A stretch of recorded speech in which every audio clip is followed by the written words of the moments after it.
Well, it's Friday, everyone. How you doing? Boy, you're looking good there, huh? I can't see you, but I'm just saying. You look good anyway. Listen, there's only one of you. That makes you unique. It makes you beautiful beyond words. So, you know, give yourself a pat on the back and a big hug. All right. Today, I am dedicating this show to Mother. Not my mother, not your mother, but our mother. If you've been watching my videos by now, you pretty much know where I stand in my journey. I started this as a video documentary of a sojourner's travels. I see myself as a seeker of knowledge. And I believe that was my destiny. I think that's what I've done for I don't know how long. I'm in this reality. I know, and here's the thing about it, you do as well. When I had Tamu on here, we talked about quieting the voices because within us, we have many voices. You have voices all along your path because it was you. You know, that is the secret of life, the purpose of life. It's you. It's your discovery. What it is that you have found while you've been in this plane. Now, is there a foundation to reincarnation? I never believed that, but I want to tell you something why I think you have to give it serious consideration. To give it consideration, if only for the following statement: one lifetime isn't enough. It's not enough to discover what has to be discovered. I don't know where the rings are at, the benchmarks. I don't know who's keeping score. That if when we reach to the birth portal, which we have been taught wrongly as death, I don't know if there is a committee on the other side. I don't know if it's just going to be us and what you have been able to accumulate here. I don't know. And here's why I said about reincarnation: if you just didn't get it. And as I have seen that place, I really have. It's busy. Now, I don't know if someone comes up and says, I'm sorry, Rachel, you didn't figure it out. You didn't get to this, you didn't get to this. Recycle through. I don't know. I have to ask myself on a logical scale of just what I know through my rational thoughts, that there's more people in the earth now than what we have in the written record. Now, I believe that there have been past versions, whether it be Homo erectus, Homo deniscens, Homo sapiens, but we've been here for a long time. So maybe that's where the continued souls continue to increase. I don't know. So I said that this was about today, Mother. And it is. I have some great conversations with several of you, a lot through email. And I have a good friend who says, well, I know you've denied the deity of Christ, but have you considered this view from the philosophers? And I have. So I want to read you what I wrote to him because I wrote it, and this was nothing that was considered to be anything on his part. It's actually mine. So I gave him the definition of deity as a noun. In polytheism, it's a god or a goddess. Means also divine status. I love this one. A ruler driven by delusions of deity. Okay. The creator and the supreme being in a monotheistic religion, of which there's not too many of those. Deity, noun, the deity. Okay.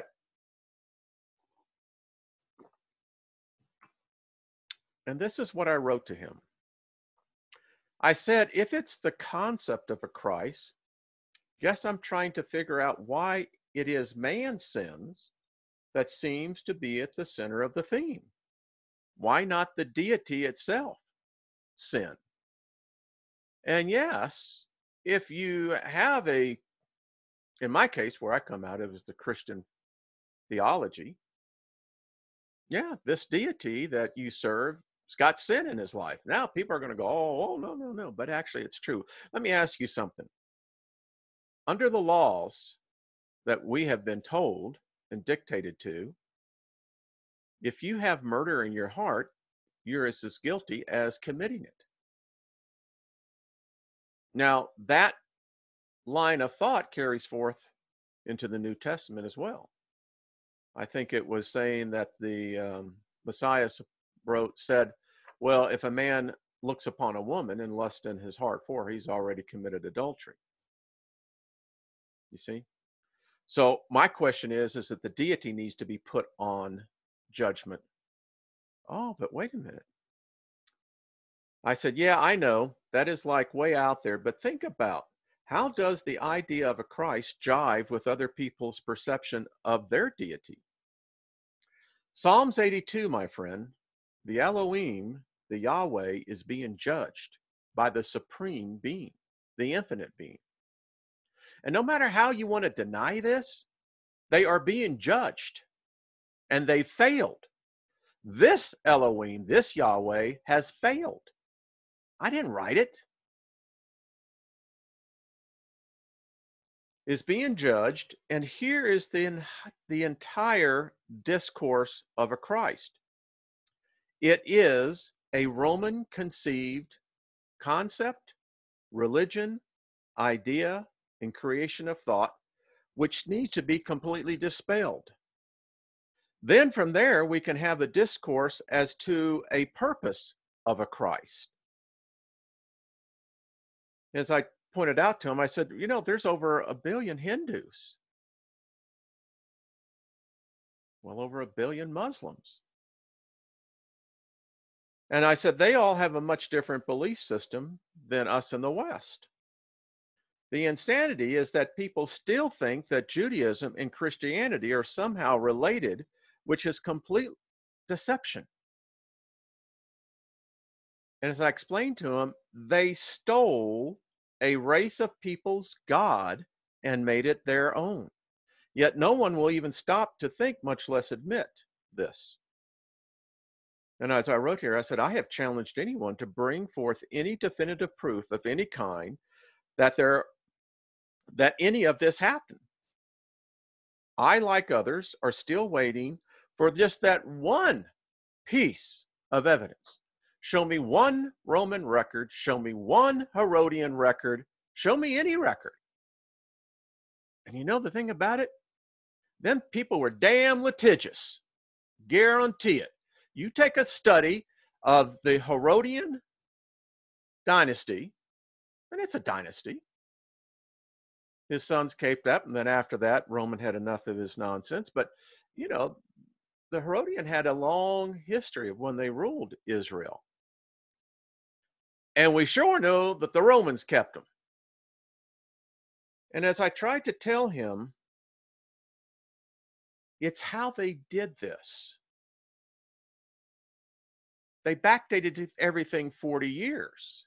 And then they created a realistic scene, a tapestry, so to speak, and then drop the story in. But as I said, there's no historical evidence of any of this happened, any crucifixion or anything. So, yeah, I know. I hear some of you talking, but that's all right, because I'm going to get into a subject here that needs to be dealt with. And it needs to be dealt with in a manner of, let's give it serious, balanced thought. All right? I've prepared a little presentation here. So I've titled this presentation, The Deception of the Ages. Ladies and gentlemen, may we have a forum of discourse amongst each other. May each of us give serious thought to the topic at hand, and let's have a discourse amongst ourselves on the merits of what the presentation is going to show. Sound good? All right. We've all known about the who is in Genesis. Let us create man. And it has been the center of much controversy, much debate, because they have altered it. They have, well, it certainly wasn't the way that the Hebrews were making it. But again, that proves my point, ladies and gentlemen. They stole the Hebrew God. And the crazy thing is that people, although they know this instinctively, that there's something wrong here, they'll go to great lengths to try to validate it. So in Christianity, they say that they're a monotheistic religion. They are not. It's polytheism pure and through. But they give you this cockamamie story of the Trinity: God the Father, God the Son, God the Holy Spirit.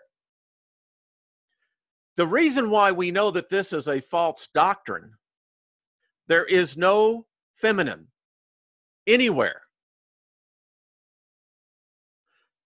Once you begin to allow that to seep into your consciousness, you begin to realize how this is, whatever you want to call it, to me, it's a false religion. Because it's very clear there's two different gods being talked about in the Bible. Probably actually 3 or 4, if you're going to get real technical. 4 different gods. My question to you, madam and sir, where is our mother at? I mean, come on.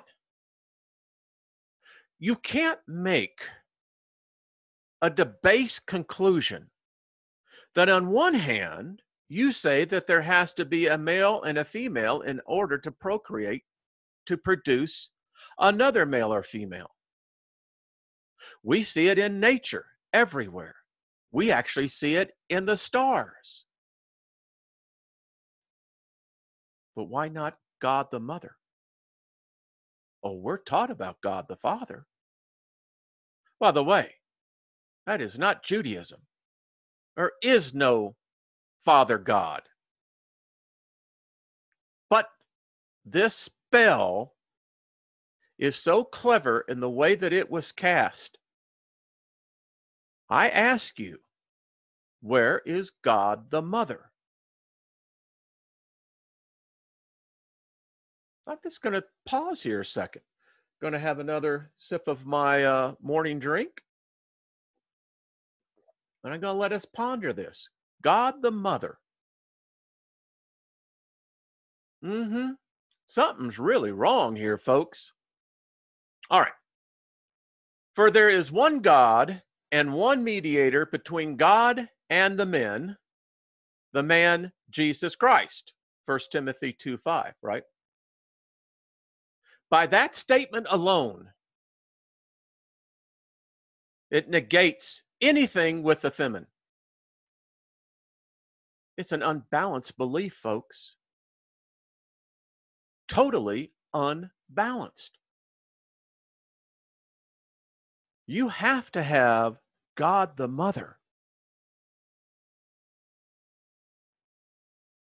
It's just that simple. Does God have a gender? Bet your ass he and she does.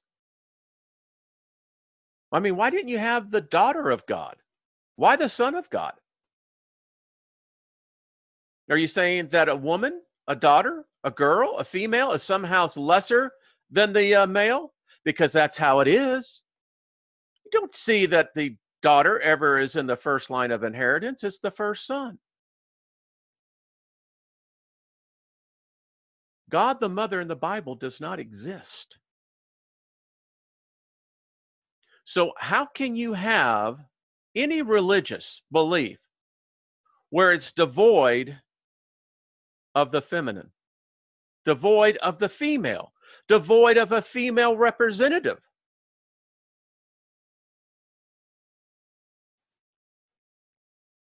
Now, people will say, well, Mary, let's just get real honest here. If that story was ever true, and it never happened, she was impregnated by an alien, an extraterrestrial, if that story could even have any smidgen of truth. I'm not talking something holy here. It was an extraterrestrial, I don't know what you want to call it, but an intrusion into our bloodline from an outside alien. Yeah. Without the female, there is no creation. It couldn't have happened. Even if we take it to the baseline concept that it was thought that created everything, it still had to have the balance of both the male, the female, the negative, the positive, the yin and the yang. Doesn't exist without it.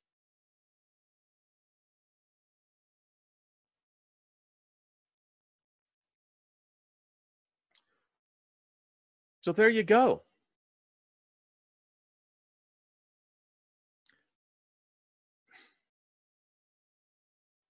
How I process complex issues is that I was taught years ago when I was being taught how memory disks work.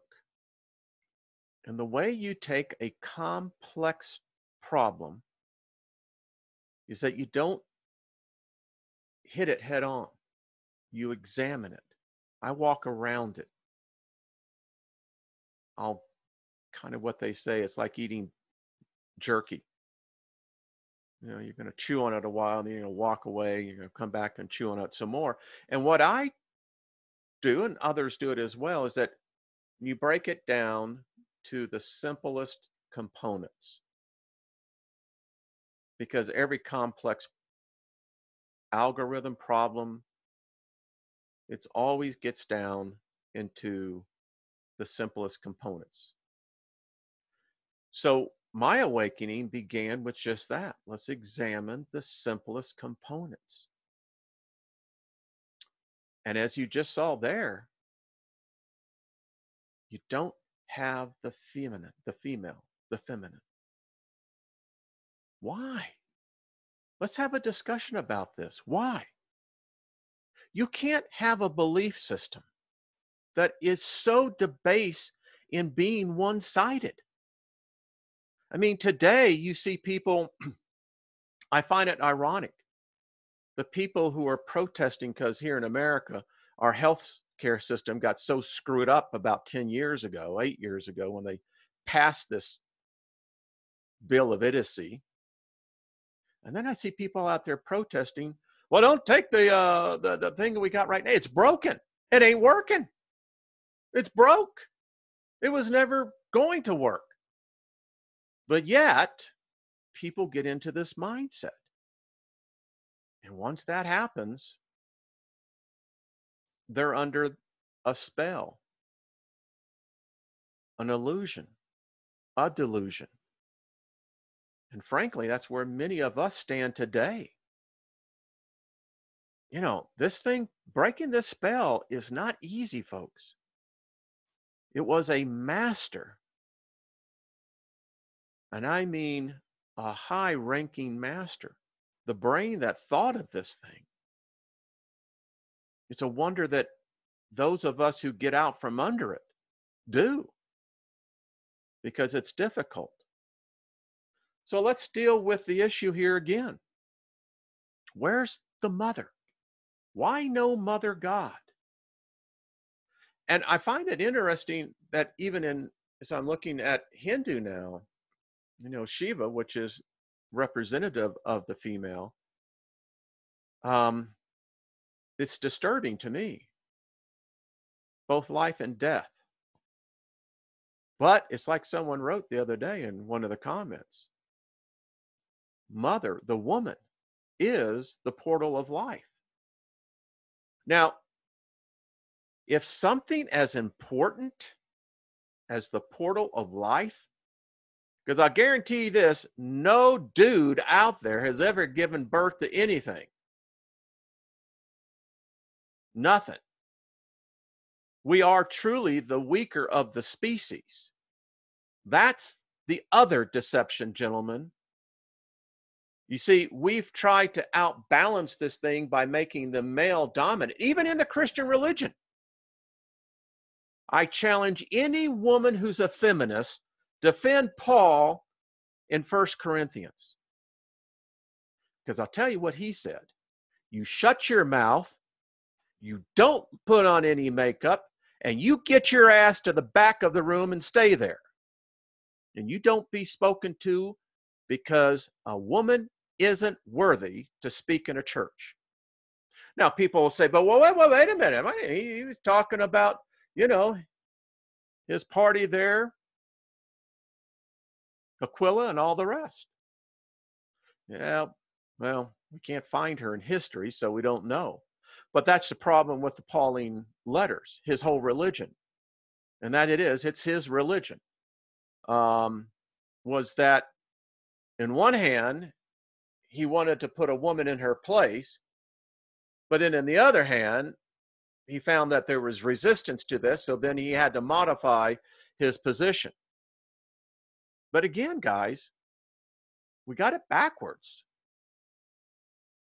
We may just deliver the package, but it's the woman who's going to bake it and make it. So, why is it devoid in all the major faiths? Why? Why is it that the male is so prominent in all thought, philosophy, ideology, and writings? You only have a few instances. I find it always interesting that you have Diana in the Old Testament, but then you have Diana, the goddess. Of course, there's no correlation. None that I know of. Now, I hear people talking about the Sophia of Christ. What? I think that's great. I think it tries to help balance this thing out, but it doesn't address the issue. Why no mother in the beginning? And again, you can't take the position that you're saying, well, God represents both male and female, is how it's written. You don't know that. You don't know that at all. You're trying to spout off something that you heard them teaching from the pulpit. They're pulling you into the pit, by the way. Thank you, Lavette. She taught us definitely on that. Words, folks, words. That's how spells are cast. So, I'd like to hear your comments, because I think when we begin to have honest discussions in forums like this, it begins to dispel all of these belief systems. It does. Now, if you want to still believe it, that's fine. Damn it, Wayne. But not for me. Because when I find a writing that will honor the woman, I've got about 10 minutes here, so I'm just going to spend a little bit of time on this one. I find it curious that through the writings of the Old Testament, and again, folks, you're taking another culture's writings and trying to interpolate it through your thinking process as a 21st century person. Can't do it. But throughout, when you read it, it's only the male that's glorified. I like what Richard Ellis said, by the way, and I am going to get him on. If you take the bloodline that they go so painstakingly in Matthew, let me show you how clever this spell is right there in front of you. So either Joseph's bloodline was going to dominate, because that's how it works, but Joseph didn't have any part of this conception. So then the female bloodline takes over, right? No, that's not how it works in Hebraic culture. So then explain to me how the Christ got into the bloodline here, the genealogy. You see, number one, you see, you got the contrast that don't make sense. They invalidate each other. You got people who try to say that Christianity is an offshoot of Judaism. No, it's not. No, it doesn't have any relationship at all. Unless you're going to say that Christianity has its parts in Islam, or Christianity has its parts in Hellenism, or Christianity has its parts in Hindu. Because if you're trying to say it's a polytheistic religion, it becomes very hard to defend. Now let's go back further. If you're going to take the Judaic approach, then you got problems there as well. Where is the mother? Now, I know there is a word in the Hebraic that represents both the feminine and the male in the noun of God. I get that. But then what happens? As you go further into the book, the feminine goes away. It's male dominant. That's all I'm saying. So that was today's show. This is very important to me. I know instinctively that this is a key. I know this. And if we can then collectively, the collective consciousness of humanity, begin to bring this into balance, I'd be curious to see then what the belief systems will come out of that. Because right now it is unbalanced. And we're seeing the fruit of that. 2,000 years, folks. 2,000 years you've given a religion to get its act together. How many other religions, how many thousands of years did they go back to get their act together? I haven't found one that has ascended, achieved, or accomplished anything for humanity. Not one. I wish I could sit here and say that this particular religion, this particular belief has the right answer. I haven't found one. Maybe that's because they're all male dominant. You know, one of the things that I appreciate about Wiccans is at least they honor the female, the mother. And why is it that it is the women who usually form these support systems? That's what I'm going to call them. They're not religions, they're support systems. And they seek to unify with the feminine, Mother Earth, Mother Creator. And what do, men? We turn around and villainize them, burn them at the stake. That's what we do. Oh, and then we sexually torture them on the way, because that's replete in every religion. You know, I'm not a female, but there would be a righteous anger within me if I didn't know how to release it. Because as far as I see it, guys, we are the biggest bunch of coituses that are out there. We got our proverbial heads so far up our proverbial derriere that now all we have is feces for brains.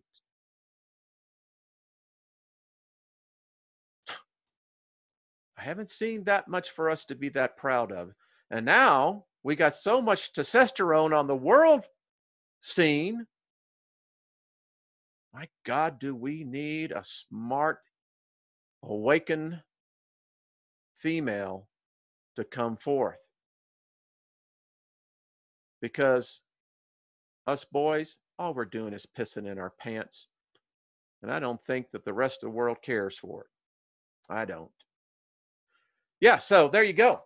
How about that, guys? Counter me on that one. I challenge any of you to show me where anything that I just said is not right, not founded in fact, in foundation. Because until we make the collective conscious effort to get this back into balance and to stop persecuting the female aspect of our species, who is doing what I have been able to see more in their small collective groups than any group of men ever. That's just a fact. I look back in some of the great leaders I've known, Margaret Thatcher, Golda Meir, great women, women of character. These were women who were balanced, who understood and sat on the world stage and made it very clear that they were not going to be diminished, intimidated by any male counterpart. But you know what we do? Inevitably, the men will take them down. And then you get the other part of the women who are so brainwashed that they've never realized the power that they hold within them. And they unfortunately go through life in servitude. That sucks. All right. Hey, have yourself a great day today. Thank you for watching, and thank you for commenting. Let's see how this turns out. All right, folks, be kind to one another. And you know what, guys? Be kind to your wives, your girlfriends, your significant others. Be kind to your daughters. If you have daughters, build them up. Don't do what previous generations of men have done, and that's diminish their daughters. You empower them. You honor them for who and what they are. I'm not saying get it out of balance, but men all too often, at somewhere along the point, we fail to invest into our daughters. It's a fact. All right. Be kind to one another. We'll talk soon again.